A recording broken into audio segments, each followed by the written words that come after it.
at over 70 miles per hour.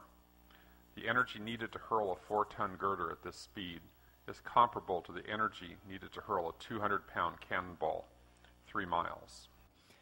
What about those floors, those pancakes? This is a pancake collapse. We're looking for some pancakes down below. This is a 7-story lobby. There's about 2 or 3 stories of stuff in there. We'll take a look at that stuff, but what I'm looking for is 110 floors with this kind of metal decking underneath 4 and 5 inches thick of concrete. An acre in size, each of them. 110 acres of these. How many floors do we find down at the bottom? Not 50? Not 10? Not even 1. We don't even find metal decking down there, or concrete. There's hardly any macroscopic chunks of concrete. What happened to the metal decking? What happened to the concrete?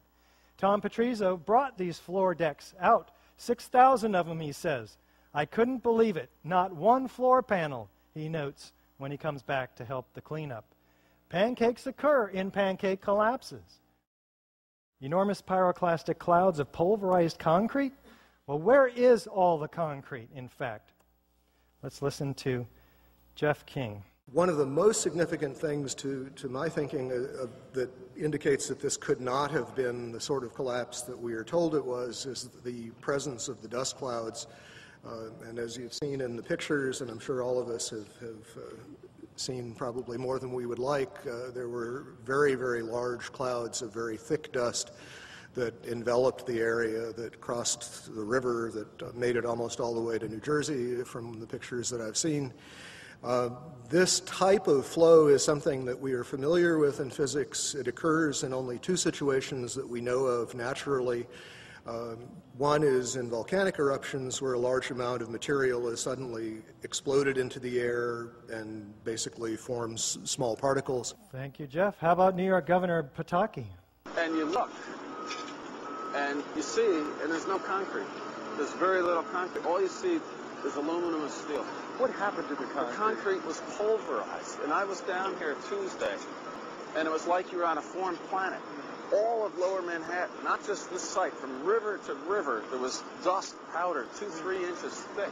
The concrete was just pulverized. And how about this firefighter? You have 2 110-story office buildings. You don't find a desk. You don't find a chair. You don't find a telephone, a computer. The biggest piece of a telephone I found was half of the keypad, and it was about this big. The building collapsed to dust. And this dust made it almost across to New Jersey, across the river. Thick, billowing, laying a carpet of 4 to 6 inches thick around Lower Manhattan, pulverized to 100 micron to 10 mil particles, almost like talcum powder, some of it. It's very, very fine. Where's the grinder that produced this? 90,000 tons of it. In these clouds that expanded 10 times the volume of the buildings themselves in just 30 seconds. Now, the available gravitational potential in the whole building is about 110,000 kilowatt hours. That's basically the weight of the building times its height above the ground, evened out. But the expansion of these clouds has been calculated to require about 10 times that energy in heat, which produces that expansion. So we have a problem here.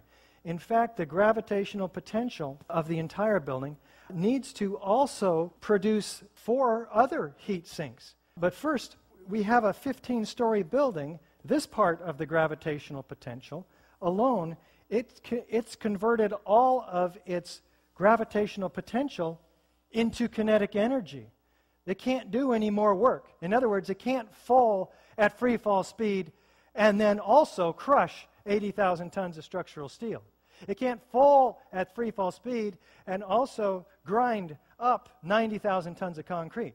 It can't fall at free fall speed and create by friction or anything else the several tons of molten metal seen by the first responders. The energy doesn't add up. We're talking overall about 50 times the gravitational potential energy of the building to produce all of this phenomena. How about the victims? In April 2006, New Yorkers were distressed to learn that bone fragments, human remains from 9/11, had been found on the roof of the nearby Deutsche Bank building. And how, in God's name, did those fragments get there? And bone fragments less than a centimeter long. How could they be so small? 700 bone fragments, a half an inch long, found on top of the skyscraper across the street? Think about that one.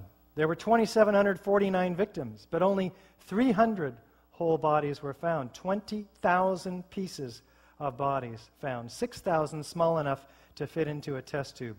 1,100 victims completely unaccounted for. In other words, no pieces large enough to gain any DNA from, vaporized.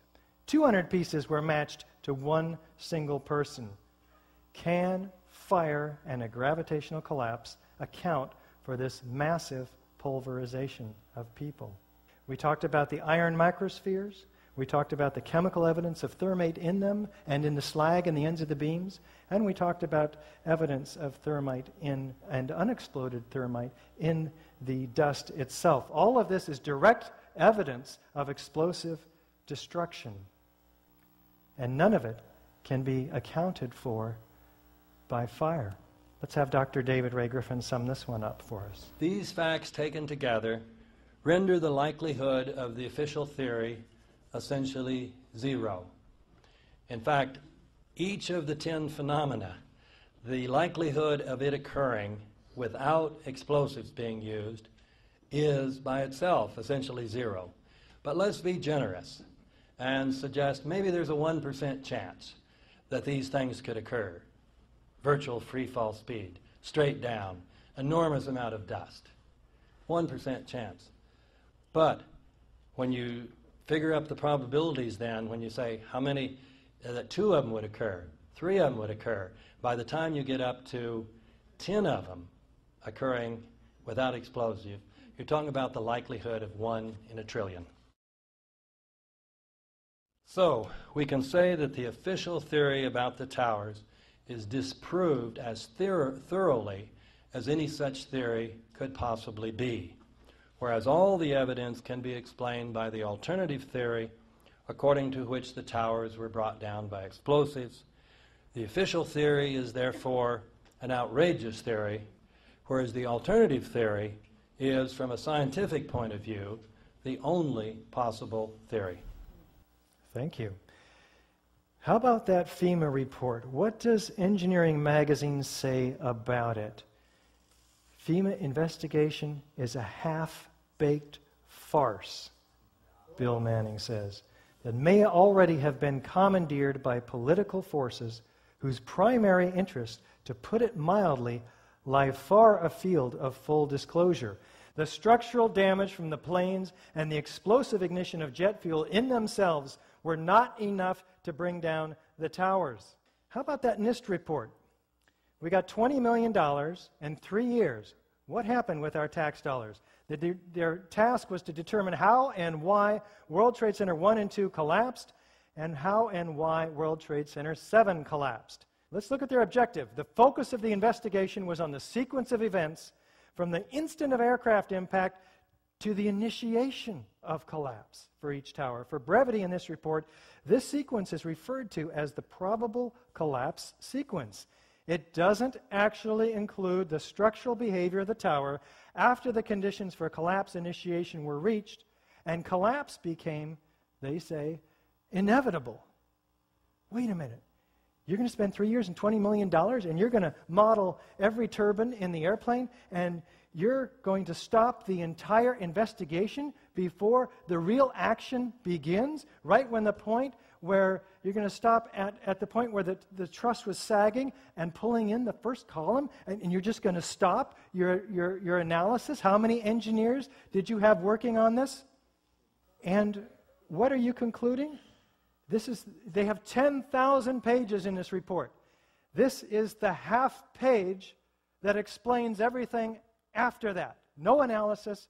Let's see their conclusion. The structure below the level of collapse initiation offered minimal resistance to the falling building mass at and above the impact zone.